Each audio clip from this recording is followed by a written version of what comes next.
杀害吸血鬼夫人的凶手终于揭开了。回到城堡后，亚亚让勋爵把家人们全都叫来，这里的每一个人都有杀害夫人的嫌疑，分别是勋爵本人、勋爵2个儿子和1个女儿，再加上管家和女仆。根据案发现场和几个人的证词，亚也一共发现了7个疑点。第一，汉娜夫人并没有察觉到犯人靠近；第二，袭击发生在夜晚而不是吸血鬼力量衰弱的白天；第三，瓶子被遗弃在了现场；第四，犯人很熟悉城堡内的情况；第五，银装被故意留在了仓库；第六，为什么案发时就在夫人房间附近的克劳德和管家都说没听到声音？夫人的身上有被银装钉入的伤口，当时肯定会发出敲钉子般的巨响，要么这2个人都在说谎同为共犯，要么案发时2人都不在那附近。这样的话，行凶时间应该在1点之前，可这就和勋爵的证词相悖了，因为在1点的时候仓库中没有任何异样，1点之前又管家个拉沃尔在附近。于是亚耶又提出一个假设，犯人是直接握着装置刺入夫人胸口的，一击致命又是不会发出敲钉子的声响，然而实际上是多此一举。城堡里的人都知道夫人喜欢在房间里捣鼓家具，里面经常传来叮叮哐哐的声音，就算凶手拿锤子敲钉子发出声音，外面的人听见也不会在意，除非凶手害怕把装子给敲坏了，而银装是不会坏掉的。那么凶器很可能不是银装，而是其他材质的装子。虽然案发后勋爵发现了带血的银装，也有可能是犯人用尺寸相似的其他装子，只是在夫人死后把血沾上去而已。用锤子给敲坏，说明材质脆弱，这种东西怎么可能杀害身为吸血鬼夫人的汉娜呢？这就牵扯到了第7个疑点。案发现场出现了一个扁玻璃瓶，里面装的大概率是圣水，这点大家都没有异议。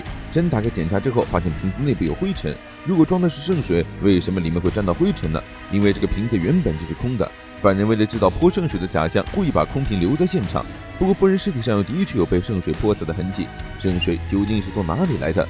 众所周知，吸血鬼最害怕的东西就是银和圣水，能够对吸血鬼一击致命的也只有这2样。现在他们已经排除了凶器是银装，那就只可能是圣水了。而圣水本身确实是脆弱的材料，犯人将圣水冻成冰柱，制成了银装相似形状的冰装，直接刺入在椅子上睡觉的夫人。溅出来的血被外套阻挡，冰装在高温下迅速融化，圣水融化后浸湿衣服，灼伤了夫人的身体。接着犯人又收集了她的血液，为了让其他人以为是外来者杀害的，就把用过的外套和沾上血迹的玻璃瓶留在了现场。离开房间后，静静等着勋爵外出狩猎，并确认仓库没有异常。勋爵走后立刻破坏门锁，闯入仓库，把收集到的血液倒在了银装上，把银装伪装成凶器。整个作案过程基本上就是这样了。凶手的目的也已经暴露，那就是混淆真正的作案时间。实际上在1点前，凶手就杀害了汉娜夫人，但勋爵的证词会让所有人以为夫人会在1点到1点半之间被害。通过这些，亚耶获取了犯人符合的5个条件：第一，此人在12点到1点之间没有不在场的证明；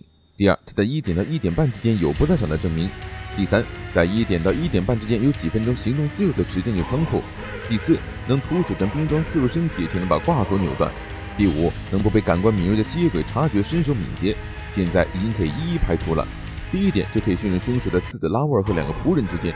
其中拉沃尔和女仆又符合了第2点和第3点。拉沃尔是在勋爵离开城堡后的1分钟左右追上了他，女仆则是去了一趟洗手间。不过这2人中能做到第4点和第5点的只有拉沃尔。拉沃尔立刻开口反驳，他可是吸血鬼，怎么可能徒手触碰银装呢？而银装上是有手指触碰的痕迹的。勋爵就是因为这一点才相信杀害妻子的是外来猎人。如果拉沃尔真的是犯人，手上势必会有烧伤的痕迹，但在亚耶他们刚进到城堡的时候就观察过所有人的手，没有人的手上有伤痕。可惜这并不意味着拉沃尔就不是凶手了，因为他们吸血鬼的再生能力非常强，在森林的时候亚耶就见识到这一点，所以在拉沃尔发现手上的痕迹后，直接回到房间挥断的手指砍了下来，重新长出来的手指就没有任何伤痕了。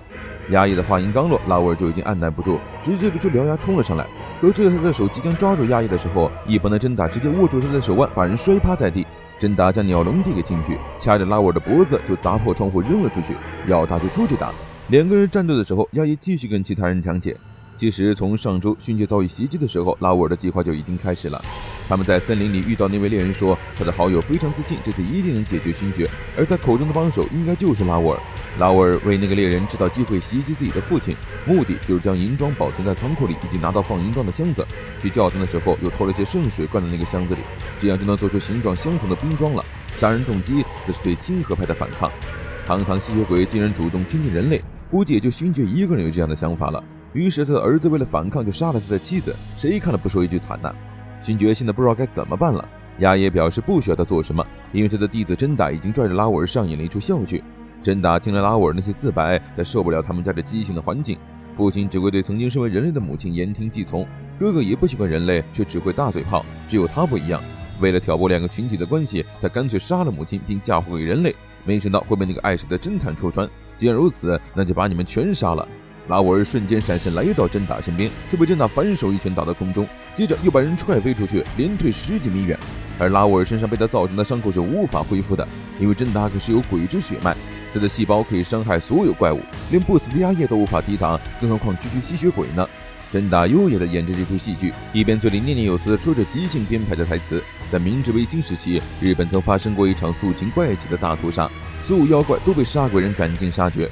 说话间，珍达再次将拉沃尔踹飞，又瞬间推到他上空，将人重重踹了下去。拉沃尔根本就不是他的对手，毫无疑问，这是一场单方面的虐打。结束后，珍达一个人回到了城堡，勋爵大概已经意识到了什么，并没有询问自己的儿子去了哪里。他不明白为什么会演变成这样的后果。希斯的理想是将家族引向正确的道路，最后他们家却4分5裂了。作为半人半鬼的珍达便给了他一句劝告：人和怪物是无法共存的。